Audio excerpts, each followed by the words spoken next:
Hey everyone, and welcome back to Primetime Crime. I'm Lauren Conlin. I'm Jarrett Ferentino. Jarrett, how's it going this week? It's going good. It's a little hot in northeastern Pennsylvania and in New York. I'm all in black here. It's like 93 degrees outside right now and getting hotter. Yeah, it's disgusting out. My kids asked me yesterday, they didn't have camp or school. They wanted to go to Coney Island. And I was like, you guys can kiss my ass because that's not happening at all. There's no way I'm going to Coney Island in that heat. So yeah, it's hot. It's even hot to sit by the pool. But I took my little girl to see Inside Out 2 this week, so I recommend it. Check it out. Oh, okay. I mean, that's definitely on our list, but I didn't realize that adults recommended it. So thank you so much. Well, it's 93. It's a little cooler in the theater than it is outside. So it was a nice break. All right, good point.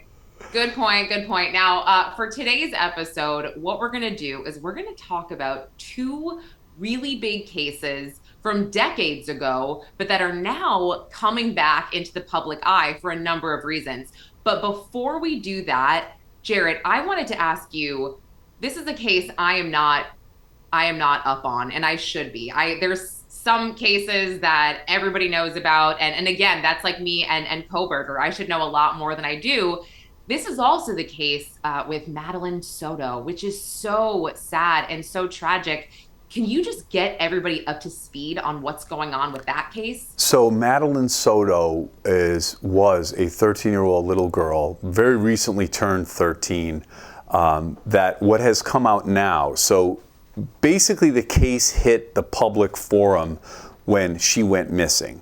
Her mom's live-in boyfriend claimed to have dropped her off at school, left, and at the end of the school day, when Madeline didn't come out, she was reported missing, created a search situation for her. She was discovered, and ultimately, Lauren, mom's live-in boyfriend has been charged, not only with killing Madeline, but a prolonged period of abuse, sexual abuse, over really many years.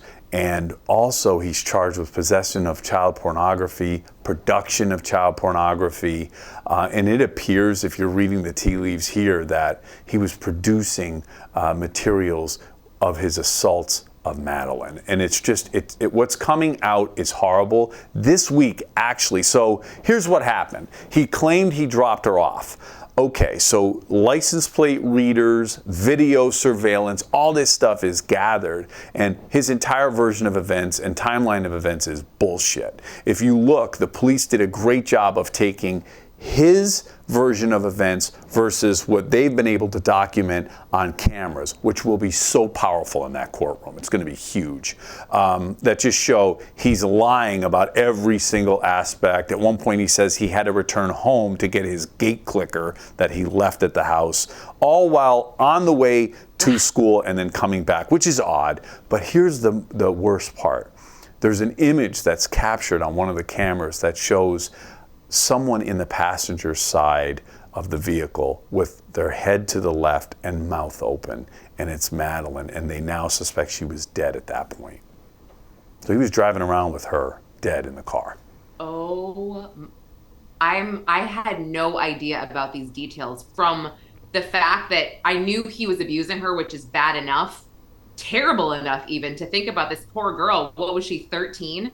I mean, her life had to end like this, and especially looking at him, he was the last person she saw, allegedly. And then the fact that he was producing pornography, essentially, child porn. Oh my, it's even worse.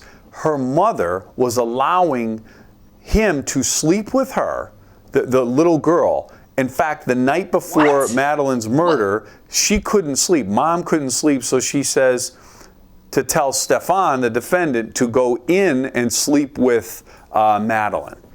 And it's just insane what was going on. So that immediately, obviously, is suspect. At one point, Madeline said to someone that she wanted to go live in the woods, but had never told her biological dad that this was going on. So she was probably living under the threat that if she told anyone, there would be consequences and things of that nature. It's a horrible case, but I believe the prosecution is building a strong and compelling case, and just really leaves a lot of questions about mom and her role and her burying her head in the sand on what was really going on here. That's disgusting. And if this is all true and she was aware of this, what could she be charged with potentially? Well, she could be charged with various charges related to the abuse of Madeline if she ignored it and should have known. But really, if it shows that she was aware of what ultimately happened and the cover-up, she could be charged with things after the fact. And this case continues to develop. So mom could have some consequences. I would be very interested, Lauren, right now to know what, if anything, is mom saying to her ex-boyfriend. I would imagine is her ex-boyfriend now. Are they communicating while he's in jail? Are there recorded conversations? You think back of the Casey Anthony case, those meetings with mom and Casey Anthony, mom and dad and Casey Anthony. I would want to know what level of communication is there now, what's being said. Because oftentimes, after the fact, some of the biggest pieces of evidence come from those conversations. Right. And I hope, I mean, I know we talked about this last time, but I hope that these crimes are severe enough that the death penalty is on the table for him to It's face. it's going to be on the table here, and let me tell you, okay, because it's Florida, right? Yes, so it's on the table, and yet again, we were talking about the death penalty last time. I don't feel great about it. In a case like this, I could sleep at night knowing this guy's facing it and that his life now hangs in the balance. I also immediately thought of Israel Keys in the picture of, I'm drawing a blank. Oh, her name, Amanda Koenig. Do you remember this? Yeah, a little Israel bit, yeah. Yeah. So he was the serial killer out of Alaska, but he traveled across the United States, and then he actually buried a lot of his tools, his kill tools, so he wouldn't be caught. But he was so disgusting and so sick that after he killed his first victim, it wasn't his first victim. I might be misspeaking, but her name was Amanda Koenig, and he pried her eyes open, put makeup on her, and did her hair for a picture to send to her family, a proof of life picture. And it's so disturbing to think about that you actually do that after the fact. So that it just reminded me of Stefan Stearns. Like, if that really was Madeline in the car, that's so sick and that's so sad. Look, it's her. I don't know how you get around that. And just the cool piece of evidence from the prosecution standpoint, and powerful piece. And when I say cool, it's like, look, nothing can bring Madeline back. And now it's a matter of presenting exactly what happened. Their initial reporting to the investigating officer is recorded by the officer, and mom is providing information, and Stearns is standing next to her. And his arms are crossed. I remember that. And they're reporting it, and he's saying, at one point, mom reports that Madeline was wearing black shorts, and Stearns corrects her. Correctly says she was wearing a green sweatshirt, jeans, and white Crocs, which was true.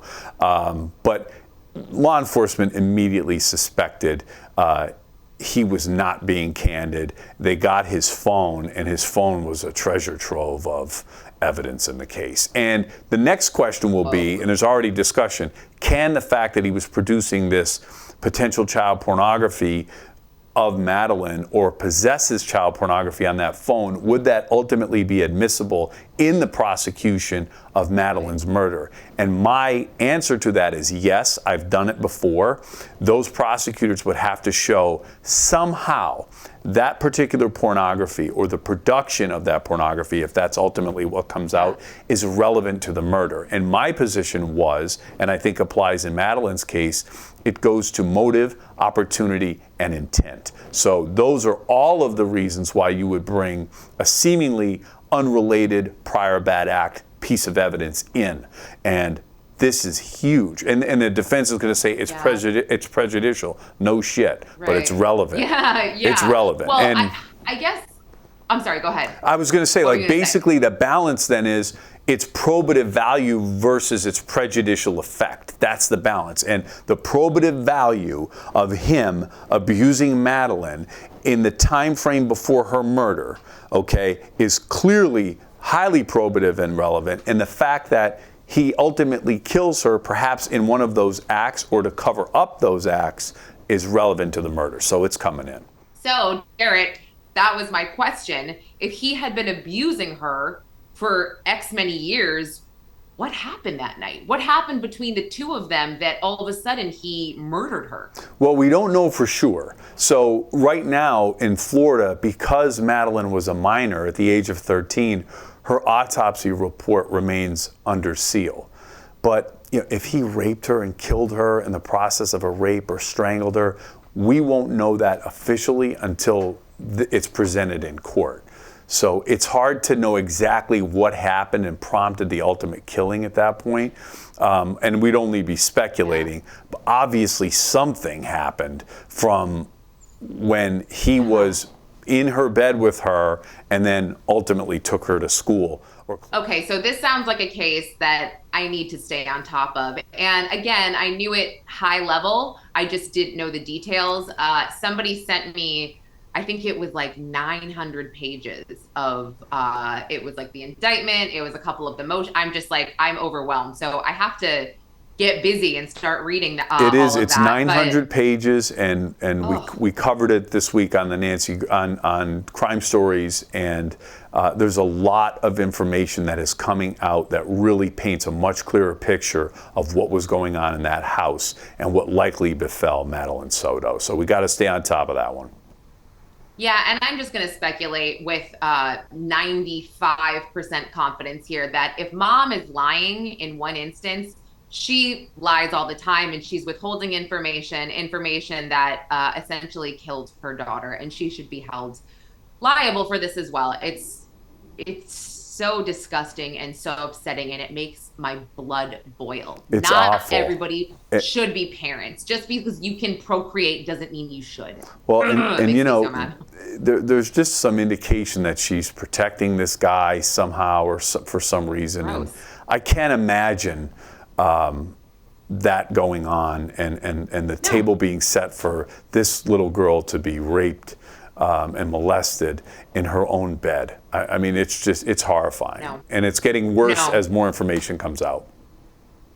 Agreed. And wow, let's segue here to child abuse and sexual assault, as unpleasant as that is. But the Menendez brothers, they had started making headlines again. I want to say, 2020, 2021, they became a TikTok sensation because Gen Z just kind of figured out their case, and they were like, wait a minute, these two brothers are serving life in prison for murder when they actually were assaulted by their father over and over again, and their mother knew about it. And all of a sudden, next thing you know, they're calling for their release, for a new trial, blah, blah, blah. Well, I watched this documentary called Menudo x Menendez. I don't know if you had heard of that.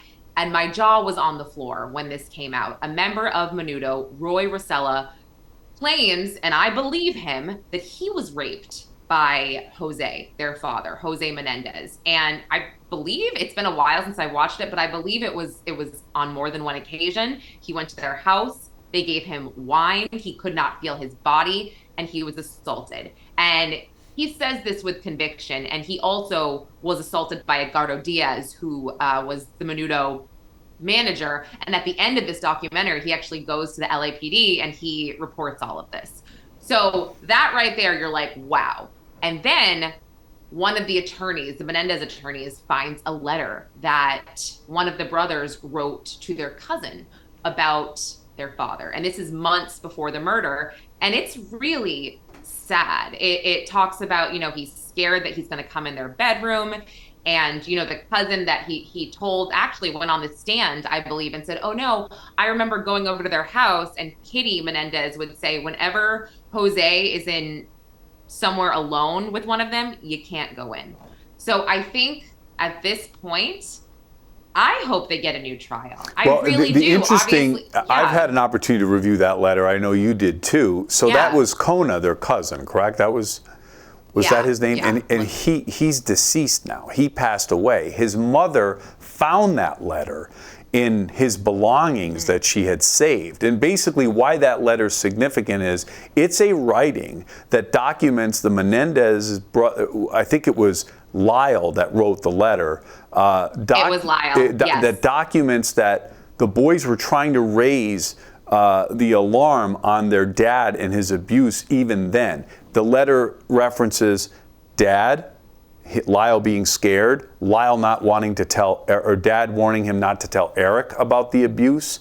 And that writing supports their position in their defense, that they were being abused, that the murder was a consequence of a lifetime of abuse upon the father, where the prosecution's theory was this was a cash grab, greed, killing Dad to get him out of the way to get his money, and Dad was a music executive. The Menudo situation and the accusations, now we all know abusers, okay, they have certain habits, they act out oftentimes on multiple victims. Here we have a member of the band Menudo saying, Menendez acted out, Jose acted out on me. I had wine at their house, and he said he was essentially unable to move, so it sounds like there could have been an intoxicant, or that wine could have even been laced with something.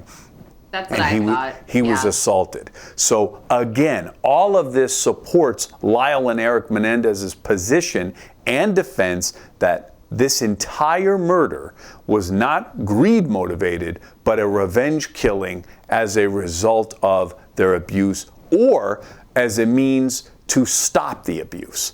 And that's why the first jury hung in this trial, if you remember. The Menendez brothers went through 2 trials together.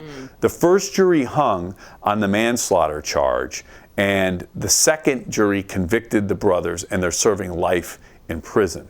We live in a very different world than the jury that heard their original case.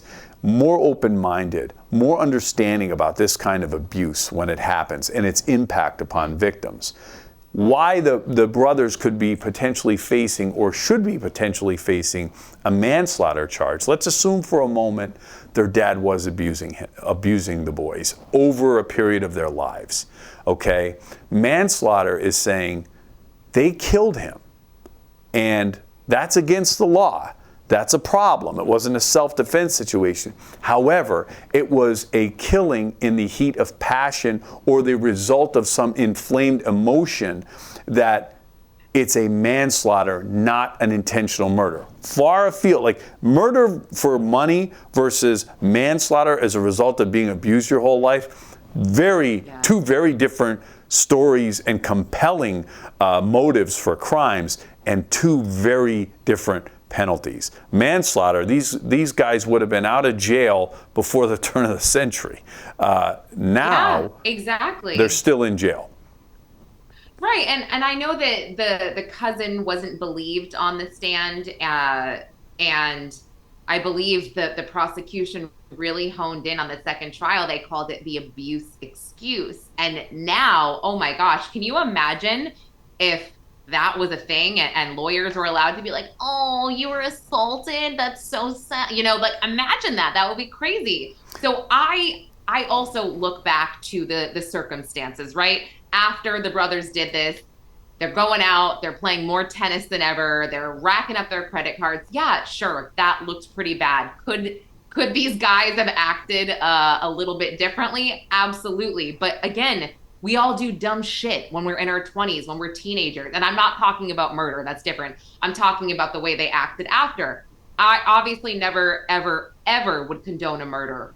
But in this case, my opinion is that they deserve a new trial. Well, and I think it's certainly worth looking. I agree. I think it's certainly worth looking at. Now, you talk about their conduct after the murder. Say, well, whether or not they did it is the issue. But another powerful piece of evidence in cases is the post-murder conduct, okay? Yeah. The fact that Lyle and Eric Menendez were spending money and living this glamour life that they were living in the time period after their father's murder would say, hey, this was motivated by money. They wanted to live life in the fast lane. They wanted to live big, and that does not paint a very good picture of them.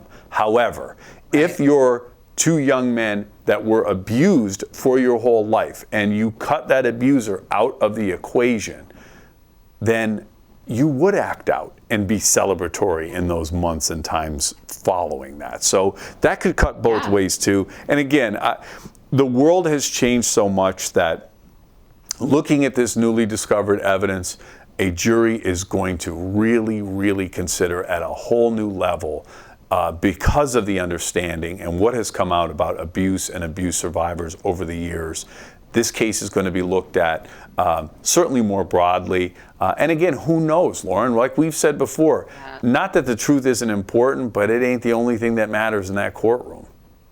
You're absolutely right. And I think hearing a lot of what Eric and Lyle have had to say after the fact during interviews, I absolutely believe what they went through. And two things that I weigh, just not necessarily on this, but just in general, is, are they a flight risk if they get out of prison now? Are we in danger, or as a society? Are they going to murder again?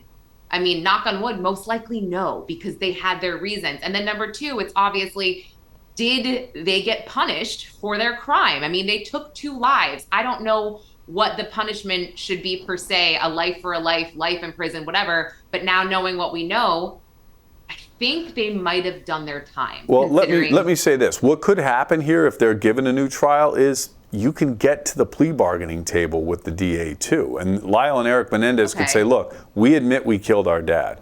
This is why. And our cousin is now dead. This writing could come in. It could be authenticated as the writing of Lyle that was sent to his cousin. The cousin is no longer alive to testify, so you'd have his testimony from before. But in the end, they could say, look, these guys have been in jail for decades. Whether or not they were model prisoners, I know one of them is married now, right? Yeah. But I don't know. There could be a plea bargain where they say, fine, time served, you admit you did it, move on with your life. Not very likely in this case, but again, these are things that should be considered when you're considering the resources of your office and things of that nature too. If in fact, and the most important piece of evidence to me though is Rosella, right? The member Menudo. That is a independent third party who's saying, this man acted out on me, and it makes it much more likely than not he was acting out on his own sons. Absolutely agree. Well, I guess we'll see. Every article I read about this, it's kind of like, we don't know what's going to happen, when this is going to happen. We have no idea, but I guess we're all just sitting on our hands waiting. I feel like this sounds really messed up, but I feel like the only reason they would have a trial is to make Netflix happy, and they could get a deal with Netflix and then make all their money back or something. I hope it that's sounds not horrible, motivating. But no, they have like the Depp Heard trial on Netflix. It's kind of crazy. That's literally something you can pick to watch on Netflix. So whatever. But this is another good segue. Behavior after the fact, after you commit a crime. Let's go to Scott Peterson, because I'm one of those people that are pretty much up in arms at the fact that I've always been thinking to myself, obviously he was convicted. I always thought he was guilty based on the circumstantial evidence that we saw. And I just really was like, what? I was flabbergasted, like many people, when the Los Angeles Innocence Project took his case up, wanting new DNA tested.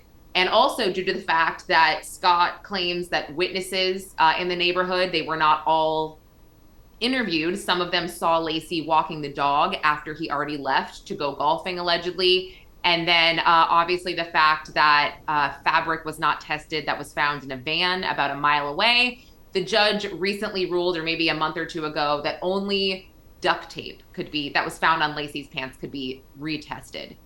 What do you make of all this? And do you think that Scott Peterson is wasting everybody's time here like the rest of us? Well, two major developments have happened in the Scott Peterson case. Number one, his death penalty was overturned.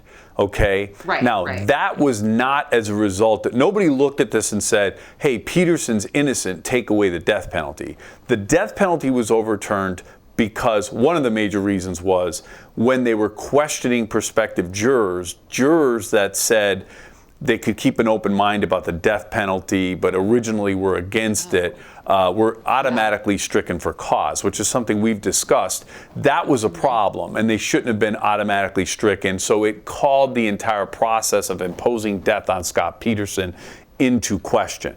That's not the issue we're talking about. So on one sense, the death penalty was overturned on a procedural issue, legal and procedural issue. When we get to the merits of whether or not Scott Peterson killed Laci Peterson, now we're looking at his actual innocence. And the Innocence Project is claiming, now there are filings here. The Innocence Project, for those of you that don't know, is an organization that fights for cases where death has been imposed. They've re-examined DNA in cases. They have literally opened the jail cells of individuals that have been wrongly convicted. And that is a miscarriage of justice for those individuals. Like, the Innocence Project has done important and great work, okay? Now, for that organization to take the level of defense they're taking for Scott Peterson, they're straight up claiming Scott Peterson is innocent, okay? Now, I don't know if that's like used car salesman speak or sales speak for their client and just advocacy, or they legit feel that way. I looked at this case, and I've lived with the Scott Peterson case for many, many years. It's one of the cases that brought me into being a prosecutor. I look at what they're throwing around. Like, one person said they saw Laci, is alleged to have said they saw Laci walking the dog after Scott would have been fishing that morning. Now, when you have a file, you have individuals and statements like this, okay? The problem isn't whether or not that person's telling the truth. Part of the problem is, certainly that's important, but the defense didn't interview him, okay, or her, whoever that neighbor is. So that failure to interview a witness that could throw off the entire timeline, take Scott Peterson out of the equation, that's a problem. I mean, that's a huge issue for the case. So that's a problem. Even though it's one person? Well, like one person who, I guess I'm confused about that, where it's like, sure, anybody could say anything. They've never said it on the stand. They've never said it, you know what I mean? Or they could be mistaken. They could have seen her the day before, or they could be wrong about the time. The fact that they weren't interviewed is a problem. I don't know that it should result in overturning his case. That's all I'm saying. So the other issue is whether or not these guys want to test every piece of evidence within, 2 square miles of Scott Peterson. There's an allegation that this burned out van had a bloody mattress in it and a bloody rag. The prosecution saying it wasn't blood. Then there are items that have washed ashore. Certainly the fetus of Connor, their fully developed unborn child, washed ashore, and then these other items were said to have washed ashore in the area, not necessarily connected to Laci or Connor's bodies or the murder itself, should have been tested. Right now, what's been okayed by the court and compelled by the court is a piece of duct tape that was located on Laci Peterson's sweatpants, I believe, should be retested. Now, clearly that's connected to her person. It's an article of her clothing. Duct tape, as we know, retains DNA. I've had cases with duct tape where DNA was both found and unable to be found on it, but that may be worthy of retesting. So what strikes me most about what's going on in the Scott Peterson case is the level of bravado the Innocence Project is taking on Scott Peterson's innocence. That's surprising to me, and it is curious to me. I want to be clear. It's not the main Innocence Project. It's separate. It's complete. It's the LA Innocence Project, and I was confused about that at first. I was like, ew. I mean, I feel like I donated to that entity before, and now I want to take everything back. But it was completely different. What I think here is that Scott Peterson has a gift. I think he is probably an amazing salesman. He is still conning people. He is still convincing people here of his innocence, and he's got this charm about him. I'm not saying I find him charming. I'm just saying I can see what's going on here. I can see right through it. I mean, what else does he have to do? He's sitting in prison. Of course he's going to work on a case. He plays basketball. I know that in prison. Oh, right. Exactly. We've all seen that. But I think his narcissism just goes to this whole other level. And I think we know people like this where eventually they believe their own lies. Well, they're like, I said this and I think this is right. I believe it. I believe it. So I think he's at that point now. Well, there's no doubt. And if our listeners and viewers can remember, Scott Peterson was married to Lacey Peterson. They were expecting their first child, but at the same time, he was carrying on a relationship with Amber Fry, a massage therapist who had no idea that he was married, had no idea that he had this entire other life. So he was lying to her, charming her. Said to have gone fishing in the area where Lacey's body and their unborn child's bodies washed ashore, some 90 minutes away from their house. If you remember, he took off when Lacey was missing. He looked like he was going to make a run for it. So if you look at all these when they found the bodies, that's correct. Yeah, he was on his way to Mexico with tons of cash and guns, and he also called Amber Fry and said he was in a different country. I think he said he was in Paris for New Year's, but actually it was, I think it was a ceremony or whatever you call it for Lacey and Connor when they were missing. So and that shows you, shows you the level of sociopathy and that he's capable of, and manipulation that he's capable of. So, and we talked about this before. You have a killer hightailing it out of town, packed with cash. That's flight. That's consciousness of guilt. Again, look, I'm personally not under any delusion about Scott Peterson. These are pretty bold statements being made by this Innocence Project. Time will tell if that item gets retested. Have at it, And even if there's other DNA on that particular item, it doesn't necessarily mean the DNA of that individual is the killer. So let's not be fooled by that either. That doesn't mean we ignore everything that inures against Scott Peterson. Yeah, absolutely. And let's not forget his stupid bleached hair. I'm sorry, that was the dumbest thing I've ever seen. But that was a change of appearance. Yeah, he thought it looked good. Well, frosted tips were a thing, right, in the 90s? Oh, yeah, no, 100%. Lance Bass from NSYNC all the way. Oh, my gosh, speaking of Justin Timberlake getting arrested yesterday, my day was really crazy because of that. And I got to say, I mean, I know we're switching gears on Scott, but let's put that to bed. I don't think Scott's outcome is going to go his way. Let's just say that. I believe you are sort of under that same umbrella as well. I am, absolutely. Yeah. Okay, so Justin, something that I wanted to point out that I also pointed out this morning really made me angry about when he gets busted for this DUI, DWI. The first thing he says to the cops he says, this is going to ruin the world tour. Or he says, like, this is going to ruin the tour. And the cop's like, what tour? And he's like, the world tour. And it's like, wow, you're really sorry. You're really, Doesn't really it make sorry you feel old that did. the cops didn't even know who he was? Well, it kind of makes me feel happy at this point because he's walking around like, don't you know who I am? They clearly didn't know who he was. His friends are like, don't you know? Like, you can't arrest him. And the cops are like, cool. Like, I'm going to. But that right there, he thinks he's above the law. He doesn't take ownership of what he does. All he's thinking about is, my tour. I mean, I was like, you are such an asshole. You are such an asshole. And I mean, after I read Britney's memoir, I thought he was an asshole. I wanted to give him the benefit of the doubt. And then at his concert a month later, he said, I'd like to take a second to apologize for nothing, right? Yes, for nothing. And I was like, you're going to double down, bro? Oh, now you've lost me. He's had a tough go of it. He had a great rep. I mean, his public image up until a couple of years ago was pretty good. I think that, his plus Justin Timberlake, he's not a bad actor. He's funny. Some of the Saturday Night Live stuff he's done has survived. It's great. It's clever. He's had a rough go of it. Dick in a box. Yeah, that and he was the cup of soup, wasn't he? Dressed as a cup of soup, but was that him? Yes. I don't remember. Yeah. No, that's him. Yeah, that's it. That was him. Funny. But I think like he's he's done a good job of recreating himself, and I think because he has that image of a good guy, very talented, but the past couple of years have been pretty rough with him.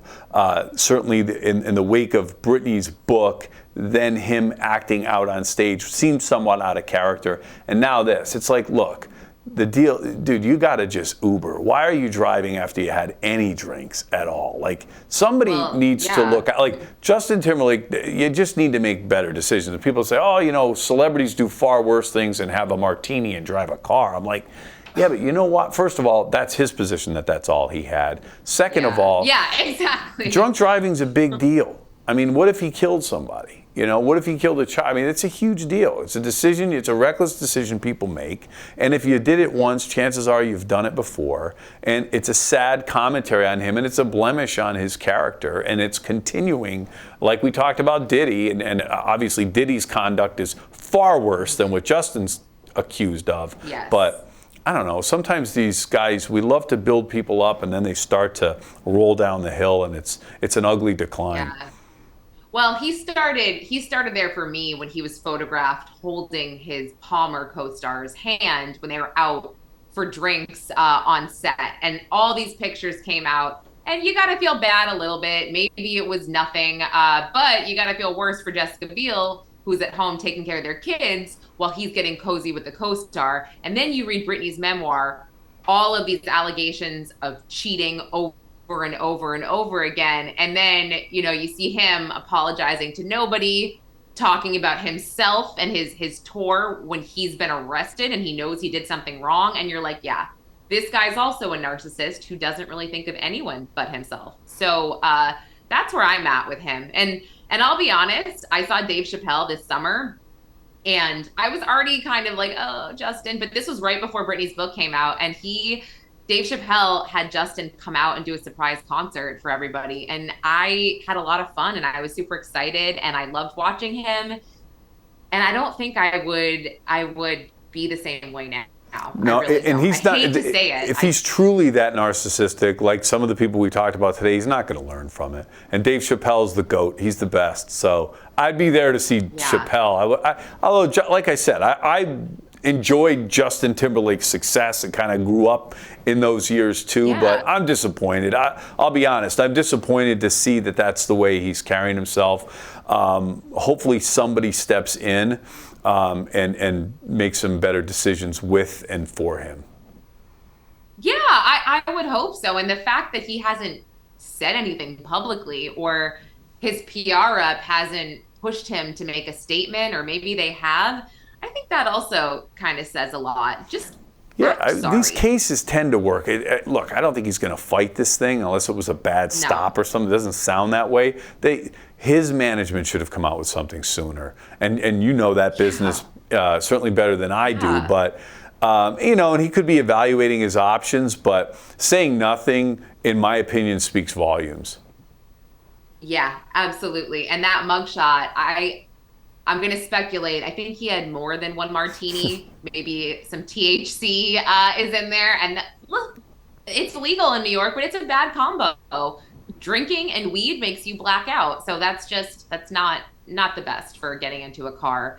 But Jarrett, this has been enlightening, as it always is. So I love our time together. I'm really getting used to it now. Well, we're launching a Primetime Crime as its own thing now. So this is exciting, and we just want to keep hitting on the big true crime issues of the week. I enjoy it very much, and I don't know, you do your homework, which is fun for me on my end. It's like, it's easy. All I got to do is answer some legal questions. Well, that makes it easy on me too, because I have no idea what I'm talking about when it comes to the law. Yes, you do. So, well, I fake it till I make it. But guys, we have a YouTube now. We're working on getting all of these episodes loaded separately from the Outlier. So we'll do a big announcement when that is done. And so in the meantime, just keep your eyes peeled for my social media, posting a lot of these episodes. Jarrett is horrible with his social media. But I am. You can look at mine. And we pop up, we never said it, we pop up on everybody else's shows too, like Nancy Grace and Dan Abrams and everybody else. So we're around. We're out there. We are. We really are. You'll see our faces, I'm sure. But okay, until next week. Take care. Thanks, for tuning Lauren. in.